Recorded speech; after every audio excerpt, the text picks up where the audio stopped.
Assalamualaikum warahmatullahi wabarakatuh. Ila hadratin Nabil Mustafa Rasulillah sallallahu alaihi wasallam wa ikhwanihi minal anbiya wal mursalin wal awliya wasyuhada wasyolihin wal malaikatil muqarrabin khususan musannif dan kitab Syekh Imam Ghazali khususan Asy'ariyah. Lahumul Fatihah. A'udzu billahi minasyaitonir rajim. Bismillahirrahmanirrahim. Alhamdulillahi rabbil alamin arrahmanir rahim maliki yaumiddin. Iyyaka na'budu wa iyyaka nasta'in ihdinas siratal mustaqim siratal ladzina an'amta 'alaihim ghairil maghdubi 'alaihim waladdallin. Bismillahirrahmanirrahim.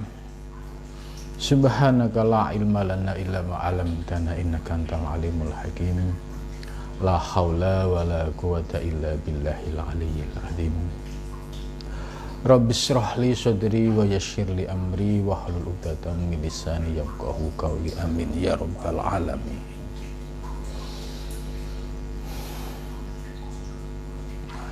Malam ini kita akan melanjutkan kajian kitab Ihya Ulumuddin juz 2, masih tentang birrul walidain. Pembahasan tentang birrul walidain ini sangat penting ya, sebagai pengetahuan ya, bagi kita, terutama orang-orang perkotaan ya, yang jauh dari kajian-kajian ilmu tasawuf. Maka dalam pembahasan kitab Ihya ini kita akan mendapatkan pencerahan ya, dari Imam Ghazali terkait tentang ajaran birrul walidain yang sumbernya diambil dari beberapa hadis yang langsung dari Rasulullah Shallallahu Alaihi Wasallam. Malam ini akan melanjutkan pembahasan sebelumnya, yaitu wasa'alahu rajulun ya. Wasa'alahu, dan bertanya hu kepada Nabi ya, siapa rajulun, laki-laki. Jadi ini ada cerita, ada seorang laki-laki yang datang menghadap Nabi. Faqala, maka berkata siapa rajul ya, laki-laki ini berkata, ya Rasulullah, wahai Rasulullah, man abaru, siapa yang harus ya, diberikan kebaktian. Terus faqala, maka menjawab siapa Rasulullah sallallahu alaihi wasallam, birra walidaika, birra, berbuatlah kebaikan, walidaika ya, kepada kedua orang tua. Jadi kata walidain ini punya makna bapak dan ibu. Dua orang inilah yang paling utama untuk kita muliakan dan kita berikan persembahan yang terbaik.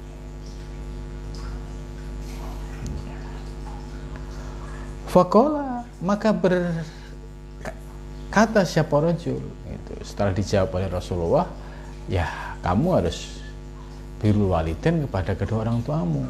Terus laki-laki tadi menjawab, laisa li walidan, ya Rasul, laisa, tidak ada li bagiku walidain, kedua orang tua gitu. Faqala, maka menjawab siapa Rasul, birra waladaka, yaitu perbaikilah anaknya. Kama anna liwalidaika, sebagaimana sesungguhnya bagi kedua orang tuamu, alaika, atasmu, hakkon, hak. Kadzalika, demikian itu, liwalatika, kepada anakmu, alaika atasmu hakun, hak. Jadi menurut penjelasan hadis Nabi ini, ya, ketika laki-laki tersebut menjawab, saya nggak punya siapa-siapa ya Rasul, gitu. Terus Rasulullah menjawab, ya anak-anaknya, gitu. Ini yang perlu diberikan ya sikap yang baik, atau birrul walidain, atau bisa jadi ya kakak-kakak atau yang lebih tua, itu juga menjadi pengganti dari kedua orang tua. Itu yang orang yang berhak untuk kamu hormati dan kamu baiki, gitu.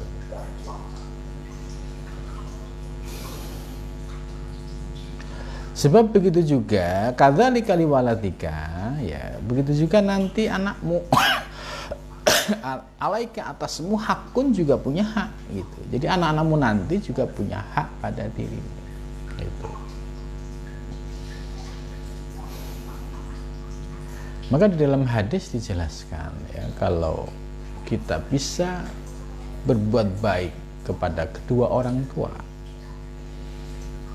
maka pasti nanti anak-anak kita akan membalas kebaikan kepada kita, yaitu birru abaakum. Jadi birru abaakum, berbuat baiklah kepada bapak-bapak atau bapak ibu kamu. Tabirru abnaakum, maka kamu akan dibalas kebaikan oleh anak-anak. Jadi hadis ini memberikan penjelasan bahwa kalau kita berbuat baik kepada kedua orang tua kita, maka nanti kita akan dibalas oleh kebaikan anak-anak kita. Mafhum mukhalafah dari hadis ini. Sebaliknya, kalau ada anak kok berani kepada kedua orang tuanya, menyakiti kepada kedua orang tuanya, berarti nanti anak-anaknya juga akan berbuat seperti itu. Jadi ini mafhum mukhalafah dari hadis birru abaakum tabirru abnaakum. Ya, itu. Nah, ajaran-ajaran seperti ini ya menjadi prinsip kita dalam membimbing putra-putri kita. Ya, jangan sampai ya anak kebablasan, ya tidak punya hormat, tidak punya ta'zim, tidak punya sikap yang baik terhadap kedua orang tua. Ini bahaya, ya. Karena anak durhaka itu bisa disebabkan oleh banyak hal. Salah satunya ya pendidikan, ya, karena kurangnya ilmu, anak ini nggak ngerti ajaran-ajaran dalam Islam atau ajaran Kanjeng Nabi soal sikap kedua orang tua, ya akhirnya sikapnya dia tidak punya sopan santun terhadap kedua orang tua. Atau juga disebabkan oleh salah pergaulan, gitu. Ya, salah pergaulan, apalagi kalau kita lihat ya model tayangan di TV-TV itu sangat tidak mendidik sekali. Ya, banyak adegan-adegan ya perbuatan seorang anak terhadap kedua orang tua yang seperti membentak dan lain sebagainya. Itu ditayangkan di TV, ya, pasti memori anak-anak akan melihat, merekam, dan besok itu pasti akan dicoba. Nah, jadi tayangan TV ini ya seharusnya yang edukatif, yang memberikan pelajaran yang memang memiliki rujukan di dalam Islam, gitu. Sehingga fungsi tontonan itu bisa menjadi tuntunan. Tapi kalau tontonan itu lepas dari nilai-nilai ajaran agama, apalagi sudah keluar dari ajaran agama, maka tontonan ini akan menjadi tuntunan bagi anak-anak. Ya, di zaman sekarang ini mendidik anak-anak menjadi anak nurut, anak soleh itu tantangannya cukup berat, karena ya dihadapkan dengan kondisi lingkungan, kemudian pengajian soal ilmu agama semakin minim. Ya, bisa dilihat bagaimana kurikulum SD, SMP, SMA. Ya, pelajarannya agama sangat minim sekali. Bagaimana bisa membentuk akhlak yang baik? Ditambah lingkungan, ya, lingkungan sosial ini juga cukup berat. Maka solusi supaya anak kita itu tidak terkena virus-virus negatif ini, mungkin pondok pesantren ini menjadi salah satu solusi untuk menyelamatkan anak-anak kita supaya tidak terkena virus-virus negatif ini. Kalau sampai terkena virus negatif, ya pasti dampaknya akan terasa. Mulai dari bicaranya sudah bicara yang tidak sopan, tidak pantas, bicaranya nadanya membentak. Nah, ini karena apa? Karena pengaruh dari lingkungan sosial dan pengaruh dari tontonan. Itu, maka perlu anak-anak kita ini didekatkan dengan para kiai, para ulama, supaya mereka dididik akhlaknya ya menjadi akhlak karimah. Gitu. Ya, kemudian selanjutnya waqala sallallahu alaihi wasallam, dan bersabda siapa Kanjeng Nabi sallallahu alaihi wasallam, rahimallah, rahima ya memberikan kasih sayang siapa Allahu, Allah, walidan ya kepada orang tua, a'ana yang telah menolong siapa walid, waladahu anaknya, ala birrihi atas bersikap baik kepada kedua orang tuanya. Ini maksud hadis ini, bahwa Allah akan memberikan rahmat atau kasih sayang kepada kedua orang tua yang berusaha membimbing putra-putrinya baik dengan ilmu, keteladanan, atau dipondokkan gitu ya, supaya anaknya selamat dari virus-virus negatif di perkotaan. Nah, ketika ada seorang orang tua yang berupaya sedemikian, tujuannya ada supaya anaknya itu berakhlakul karimah, bisa menjauhi hal-hal yang negatif, maka orang tua yang demikian ini menurut hadis ini akan mendapatkan kasih sayang dan rahmat dari Allah Subhanahu wa taala. Karena apa? Sama saja telah menyelamatkan anaknya dari api neraka. Ya. Banyak sekali orang yang diberikan materi yang berlimpah, tapi dari sisi pendidikan agama diabaikan, tidak diperhatikan, sehingga sikap anak-anaknya ini ya jauh dari nilai-nilai agama. Maka sebaliknya orang tuanya lah yang akan dituntut pertama kali oleh Allah Subhanahu wa taala, dimintain pertanggungjawaban. Kenapa anak ini bisa nakal?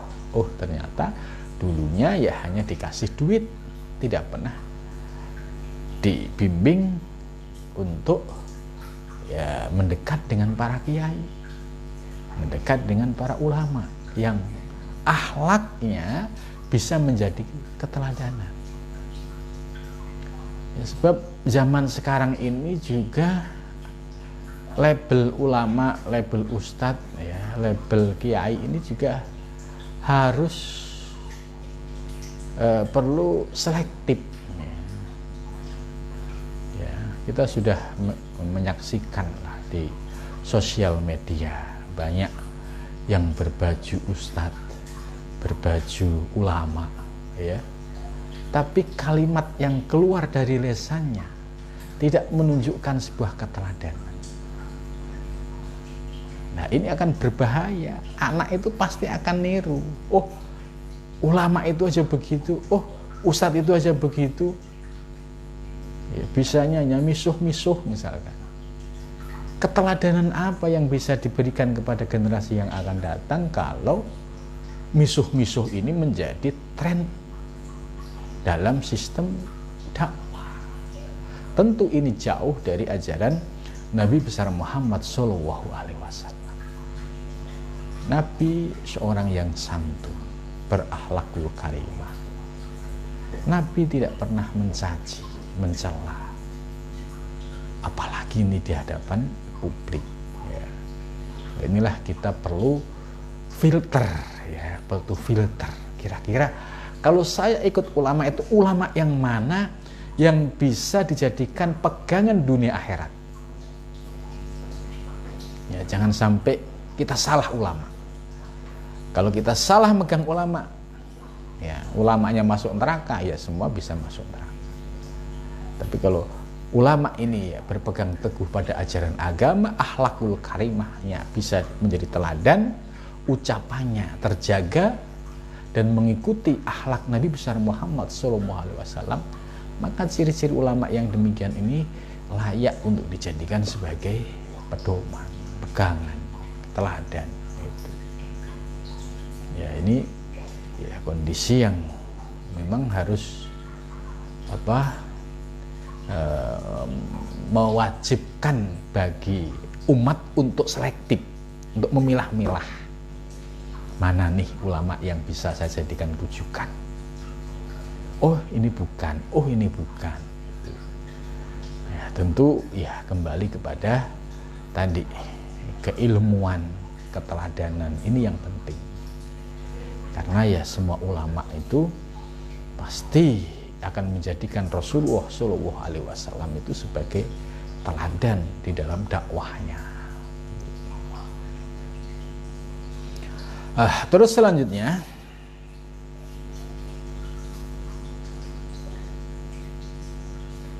ini, jadi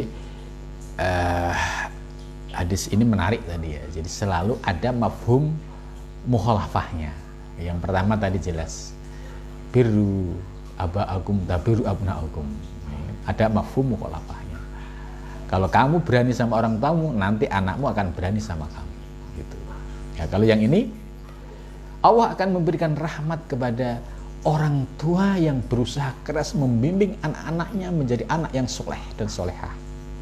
Tapi sebaliknya, dengan kata lain, Allah akan murka terhadap kedua orang tua yang tidak bisa membimbing anak-anaknya atau menghantarkan anak-anaknya menjadi anak yang soleh dan solehah.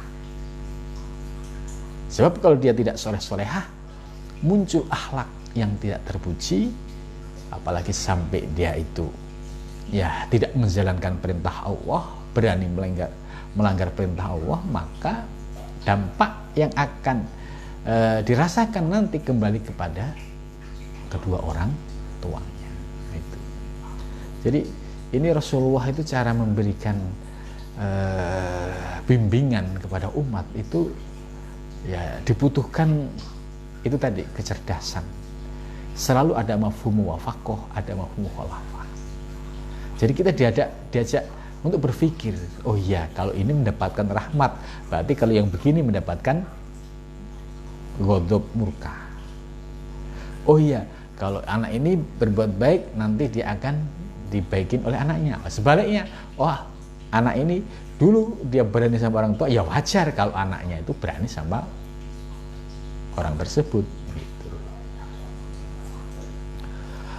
Terus selanjutnya waqala sallallahu alaihi wasallam. Ya, ini juga ajaran yang bersumber dari Nabi sallallahu alaihi wasallam. Sawu, ya, sawu itu ya samakan ya, baina auladikum anta anak-anakmu fil atiyati di dalam pemberian. Ini hadis Nabi, maksudnya sawu ini adalah anjuran ya, bisa perintah supaya orang tua memiliki sifat yang bijak terhadap semua anak-anaknya. Jadi jangan pilih kasih gitu. Misalkan ya punya anak 5, ya, tentu di dalam memberikan sesuatu ya harus disesuaikan dengan kondisi dan kebutuhannya. Ya, jadi jangan memahami hadis ini secara tekstual. Misalkan punya anak 5, yang satu kuliah, yang kedua SMU, 3 SMP, terus SD, TK, bayi. Kalau memahami teks ayat hadis ini, samakan di dalam pemberian terhadap anak. Apakah mau disamakan ya kebutuhan atau uang saku anak yang pertama yang sudah kuliah, kemudian anak kedua yang sudah SMA, anak ketiga sudah SMP, kemudian anak 4 SD, anak ke-5 baru TK, apakah mau disamakan? Ya tentu tidak. Ya, jangan sampai sawu ini hadisnya harus disamakan. Oh, dikasih sejuta-juta semua. Lah anak TK buat apa? Gitu kan. Nah, tentu adil itu bukan berarti ya harus disamakan, misalkan 500 semua, 1 juta semua misalkan. Ya disesuaikan dengan kebutuhannya. Oh, yang gede kebutuhannya sudah semakin banyak. Ya tentu harus disesuaikan. Yang kedua sudah mulai tambah. Yang ketiga ya masih belum banyak gitu. Nah, ini semua menunjukkan sikap adil, bijak orang tua. Jangan dipahami tadi tekstual. Kalau dipahami sawu padakno ya, samakan. Akhirnya disamakan bener. Akhirnya yang paling gede protes. Masa ya uang saku saya sama anak TK sama? Orang tua jawab, hadisnya begitu. Anaknya pinter, bapak saja yang salah memahami hadis gitu kan. Maksudnya bukan begitu Pak gitu. Ya, itu. Jadi ini artinya Rasulullah SAW mengajarkan kepada kita untuk bijak ya, di dalam memberikan ya kasih sayang kepada anak-anaknya. Ya, seorang bapak, seorang ibu tentu kasih sayangnya semua itu sama. Gitu. Memang ada situasi tertentu ya, misalkan ada yang perlu diperhatikan, ada yang sudah biasa, ada yang sudah dewasa. Ya, tentu ini adalah sesuai dengan kondisi. Ya. Waqad qila ya.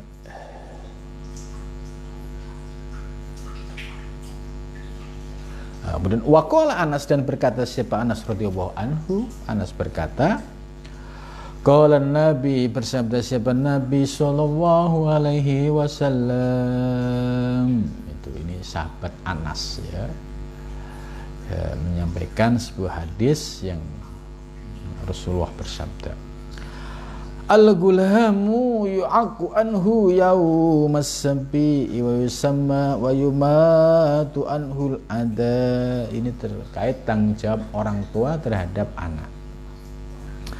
Al-gulamu bermula bocah atau anak, yu'aku itu diakekoi, anhu darinya, dari gulam, yawmas sabi'i pada hari ke-7. Kalau laki-laki ya 2 kambing, wanita 1 kambing. Bagaimana kalau 7 hari kondisi keuangan belum ada? Ya tidak apa-apa, ini juga sunnah gitu. Karena habis melahirkan sesar yang biayanya cukup tinggi misalkan, jadi nggak bisa akekah. Ya nggak apa-apa, nanti kalau sudah ada rezeki baru akekah, karena akekah ini sunnah ya.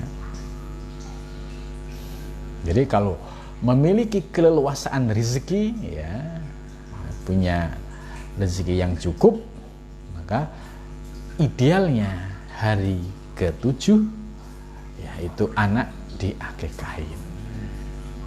Wa yusamma dan diberi nama, wa yusamma dan diberi nama, ya, nama ya sebagai doa ya untuk anak tersebut, karena nama itu doa ya. Jangan sampai ya namanya nggak dipahami maknanya gitu. Pengen ke Arab-Araban, anaknya dikasih nama Kirdun misalkan, ya nggak pas gitu kan. Wa yumatu anhul ada, wa yumatu dan dijauhkan anhu darinya al ada, hal-hal yang ya menyakiti atau mengganggu. Fa idza balagha, maka apabila sampai siapa anak sitas sini 6 tahun. Ini ajaran Nabi ya, qala Nabi yaitu.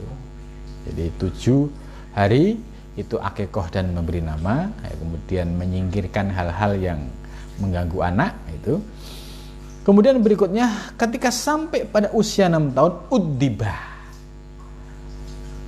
diajarin adat, diajarin akhlak ya, istilahnya adab akhlak itu paling fundamental itu ya dari keluarga, terutama dari ibu.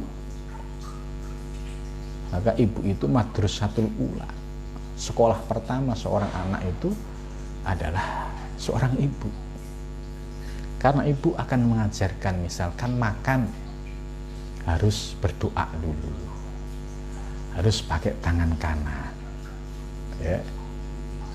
Terus selesai makan ya diajarin nyuci piring. Ini namanya udibah, diajari adab, etika. Sebab kalau sejak kecil tidak dibiasakan dengan cara-cara adab seperti ini nanti susah. Maka apa yang disampaikan ini benar, adab ini penting gitu ya. Jadi mulai dari kecil ya, cara pakai baju, cara makan ya, kemudian cara cium tangan kepada kedua orang tua ya, ini penting ya bagi seorang ibu memiliki pengetahuan ya soal mendidik anak sesuai dengan ajaran Nabi. Ini sangat penting sekali, karena sebagai madrasah, sekolah yang pertama bagi anak itu adalah seorang ibu. Itu. Alangkah sedihnya kalau misalkan ibunya tidak mengajari adab dan akhlak, makan tidak pakai adab, nggak pakai etika, ya akhirnya menjadi kebiasaan yang tidak baik. Kemudian faida balagha sitis asinin, maka apabila sampai siapa anak tis asinin 9 tahun. Jadi 6 tahun mulai dididik dengan adab. Ya. 9 tahun uzila firashuhu ya. 9 tahun itu harus sudah dipisah tempat tidurnya. Jadi tidak boleh ngumpul lagi sama bapak ibunya. Ini uzila firashuhu. Jadi Nabi sudah mengajarkan seperti ini 14 abad yang lalu. Jadi anak kalau sudah 9 tahun ya dia harus sudah mandiri, paling enggak sama kakak-kakaknya ya itu. Faida balago, dan ketika sampai siapa anak salasa asyarata 13 apanya sanatan tahunnya, ini kalau sudah sampai 13 tahun duriba alas solati ya. Duriba ini maknanya dipukul ya. Nah, dalam memahami makna duriba ini juga jangan terlalu tekstual ya. Anaknya nggak mau sholat terus dijadikan dasar ini, yaitu untuk berbuat kekerasan. Ya sebenarnya bisa bertahap. Tahap pertama ya diingatkan, sudah waktunya sholat gitu. Kok anak terus ya Pak saya langsung sholat, nah, gitu. Berarti ya cukup. Kedua diingatkan, kok enggak gerak lagi. Diingatkan lagi, enggak gerak lagi. Kok lama-lama menjadi kebiasaan enggak sholat? Nah ini, ya, duriba ini istilahnya kalau di kita ini dicubit pantatnya. Jadi bagian-bagian yang tidak menyakitkan secara fisik, ya, kan? Artinya yang tidak menyakitkan. Jangan sampai ya melakukan kekerasan, apalagi di zaman sekarang ini itu nggak boleh. Gitu. Jadi duriba ini harus dimaknai secara tepat. Ya, misalkan dicubit pantatnya atau ditakut-takutin supaya anak ini cepat-cepat sholat. Ya paling efektif ada cara lain. Duriba itu bisa makna tidak dikasih uang saku. Nah, ini mesti anak takut. Ya kan? Kalau uang sakunya berhentikan, ya, mau dapat dari mana? Nah, itu kadang banyak teknik untuk membuat anak ini supaya bisa tertib sholatnya. Jadi 13 tahun ini orang tua sudah agak keras, maksudnya agak keras di dalam mengajak anak-anaknya untuk sholat. Agak keras. Keras itu dalam pengertian kalau nggak sholat benar-benar dimarahin. Jangan dibiarkan. Sebab kalau anak dibiarkan nggak sholat, kebablasan sampai dewasa, orang tua yang akan dimintai tanggung jawab oleh Allah Subhanahu Wa Taala. Kenapa kamu nggak sholat? Ya bapak saya nggak pernah nyuruh. Ya, tapi kalau orang tuanya sudah nyuruh sampai berkali-kali, sampai setiap saat diingatkan, anaknya yang nggak sholat, ya berarti tanggung jawabnya kembali kepada anak. Ya, karena orang tua sudah ngasih ilmu, sudah mengingatkan dan sudah selalu ya mengingatkan dan tidak pernah berhenti. Gitu. Ya, jadi ini 13 tahun ya anak-anak kita itu harus sudah tertib sholatnya. Nah di sini harus dipahami bukan berarti nunggu 13 tahun gitu ya. Anaknya misalkan 6 tahun dibiarin nggak sholat nggak apa-apa kamu. Menurut hadis ini kan 13. Terus masuk ke usia 9 ya. Nggak apa-apa, belum wajiban kamu gitu kan. Terus nunggu aja 13. Lah kalau kita menunggu 13 tahun anak tidak diajarin sebelumnya ilmu-ilmu tentang sholat, tentang wudhu, terus ujuk-ujuk masuk 13 tahun bisa sholat secara tertib, bisa 5 waktu, itu mustahil. Ya, ada mungkin langka, tapi lazimnya sulit dengan cara pendekatan seperti ini. Makanya pola yang sering dipraktikkan oleh orang tua ya mulai sejak usia 6-7 ya ini sudah mulai sekolah TPA atau TPQ. Di situ diajarin cara wudhu atau naik lagi madrasah diniyah sudah memahami fardunya wudhu, sunahnya wudhu, kemudian sudah paham soal rukunnya sholat, sunahnya sholat, paham sholat 5 waktu, paham sholat sunnah gitu. Nah, ini diawali dari usia dini, nggak bisa ujuk-ujuk 13 nanti nunggu 13 aja deh. Kan ini hadis Nabi ini kan 13. Artinya memanfaatkan ini sebagai alasan kemalasan orang tua. Ya, bisa dibuktikan pasti sulit. Nggak gampang. Kalau sudah anak menginjak gede tidak ngerti ilmu wudhu, nggak ngerti ilmu sholat, disuruh sholat ya susah banget. Nah, maka yang ideal, yang baik adalah ya sejak usia 6-7 ini sudah mulai diajak latihan sholat. Dari sisi ilmu fikih ya disuruh ngaji lah anaknya. Kalau di lingkungannya ada TPQ atau TPA ya suruh ngaji. Kalau di lingkungannya ada madrasah diniyah ya disuruh ngaji. Di lingkungannya ada ustadz kiai yang ngajar disuruh ngaji. Supaya nanti ketika 13 tahun benar-benar anak ini sudah sholatnya sudah tertib dengan sendirinya. Misalkan dia nggak sholat sudah punya tanggung jawab untuk qadha. Tidak sampai nggak sholat santai-santai aja ya, tapi punya tanggung jawab. Oh iya, saya nggak sholat berarti harus qadha gitu. Karena ini penting supaya anak ini kalau dia punya tanggung jawab dengan sholat, qadha itu sebagai usaha untuk nambal.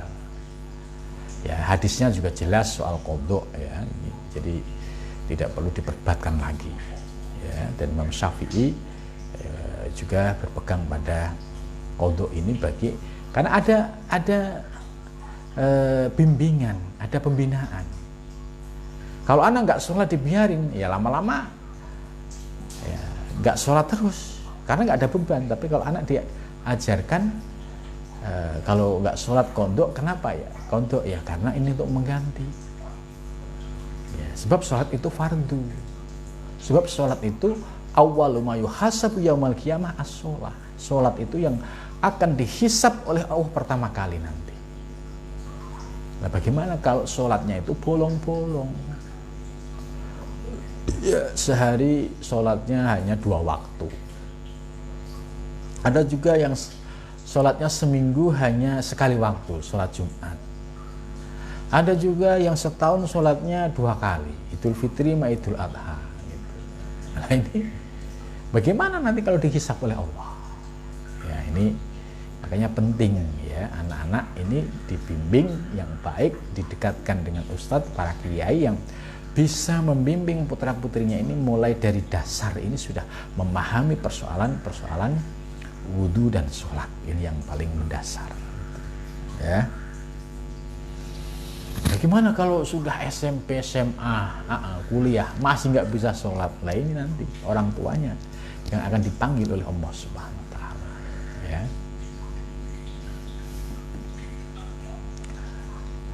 Faida balagu sita asyarata sanatan, maka apabila telah sampai 16 apanya sanatan tahunnya, zawajahu abuhu ya, maka menjodohkannya abu siapa bapaknya. Jadi kalau perempuan sudah 16 tahun itu orang tua sudah berhak untuk menikahkan gitu. Bagaimana kalau laki-laki? Ya laki-laki itu kan punya tanggung jawab, berarti dia harus kerja dulu. Usia 16 rata-rata ya masih usia sekolah, masih usia mencari ilmu. Paling dia setelah kuliah S1 selesai, kemudian dia kerja, baru dia punya pemasukan. Nah barulah dia memberanikan diri untuk melamar seorang wanita. Karena apa? Sudah punya sumber nafkah. Nah, sebab dawuh Kanjeng Nabi ya, jangan sampai ya ayo sabab wahai para pemuda, manistato amingumul ba'ah falyatazawwaj. Siapa di antara kalian yang sudah mampu ini dalam pengertian sudah punya sumber rezeki untuk nafkah, silahkan kamu. Bagaimana kalau ada orang berargumentasi, hadis Nabi kan 16, saya kan sudah 16. Nah, terus ditanya, apa kamu sudah bisa kerja? Uang saku aja harus minta ke orang tua gitu. Bagaimana nanti ngurmatin istri, ngurmatin anak gitu. Maka dasarnya hadis lain yaitu ya ayat sabab manistatu amingumul ba'ah falyatazawwaj. Itu hadis yang mendukung bahwa menikah bagi seorang laki-laki harus memiliki sumber pemasukan yang utuh dan istilahnya pemasukan yang rutin sebagai sumber nafkahnya.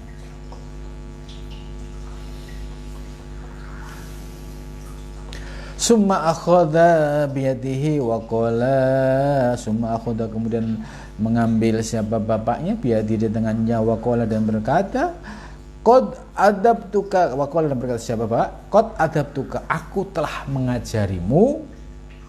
Ya maksudnya orang tua sudah mondokin istilahnya, sekolahin terus nguliahin ya, ini istilahnya wa alam tuka, dan aku juga sudah mengajarimu walaupun orang tuanya nggak bisa ngajarin, diserahkan pada para kiai. Ini wa alam tuka wa angkah tuka, ya, sudah saatnya saya menikahkan kamu. Ya. A'udzubillahi min fitnatika. Aku berlindung kepadamu ya Allah. Min fitnatika, dari fitnahmu. Maksudnya begini, ya Allah aku berlindung dari fitnahmu, itu anak ini yang diajak ngobrol tadi. Sebab anak ini bisa menjadi fitnah, ujian bagi orang tua kalau orang tuanya tidak pernah memperhatikan pendidikan anak, adab anak, akhlak anak, sehingga anak ini melanggar perintah-perintah Allah, ya meninggalkan perintah Allah, berani melakukan larangan-larangan Allah, maka orang tua yang mengabaikan pendidikan dan nasihat kepada anak inilah yang akan menjadi ya, fitnah yang akan dimintai pertanggungjawaban di hadapan Allah Subhanahu wa taala. Ya kan, berat. Ini orang tua yang bijak. Artinya supaya terlepas dari fitnah ini, ya. Fit dunya, di dunia, wa adzabika dan siksamu fil akhirati, di akhirat. Itu jangan sampai orang tuanya sudah baik, sholatnya, zakatnya, puasanya, tapi terseret masuk neraka gara-garanya anaknya waktu dulu tidak pernah disuruh sholat, tidak pernah disuruh ngaji, dibiarkan dimanja dengan fasilitas duniawi, akhirnya anaknya menjadi jauh dari Allah Subhanahu wa taala. Nah, ini yang menjadi fitnah bagi orang tua. Ya. Wa qala, dan bersabda siapa Nabi sallallahu alaihi wasallam, min haqqil walidi alal waladi ay yuhsina adabahu wa yuhsina ismahu. Min haqqil walid, ya termasuk dari hak orang tua alal walad, terhadap anak, ayuhsina, yaitu hendak memperbaiki adabahu, adabnya. Jadi tanggung jawab orang tua pada anak yaitu memperbaiki adabnya, wa yuhsina ismahu, dan memperbaiki namanya. Jadi ini tanggung jawab orang tua kepada anak. Penting sekali mengajari anak soal adab dan akhlak ini. Wa qala alaihi salatu wassalam, dan bersabda siapa Nabi alaihi salatu wassalam, kullu gulamin rohinun aw rohinatun bi aqiqatihi. Kullu gulamin, setiap bocah, rohinun tergade, aw rohinatun, atau wanita, kalau wanita dia rohinah, ya, tergade, bi aqiqatihi, dengan akikahnya, tutbahu, dipotong, anhu, dari gulam, yaumas sabi, pada hari ke-7, wayuh laku, dan dipotong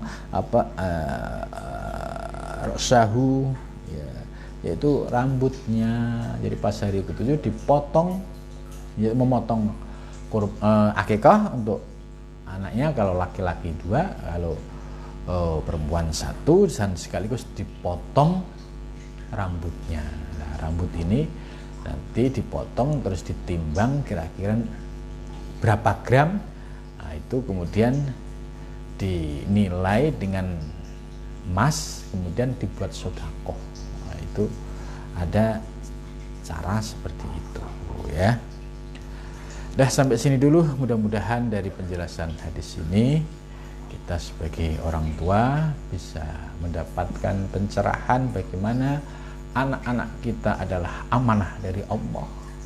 Kalau amanah ini kita jaga dengan baik, insya Allah akan bisa kembali kepada kita, yaitu menjadi anak yang soleh dan solehah. Sebaliknya, kalau anak ini tidak kita bimbing dengan baik, akan menjadi fitnah, dan fitnahnya ini akan terjadi di dunia maupun di akhirat. Mudah-mudahan anak-anak kita menjadi anak yang soleh-solehah, dan mudah-mudahan menjadi pelita bagi kedua orang tuanya, atau disebut dengan qurratu ayun, ya, karena hanya anak-anak yang soleh dan solehah inilah sebagai hiburan atau pandangan yang indah bagi kedua orang tuanya, baik di dunia maupun di akhirat kelak. Nah, terima kasih atas perhatiannya. Assalamualaikum warahmatullahi wabarakatuh.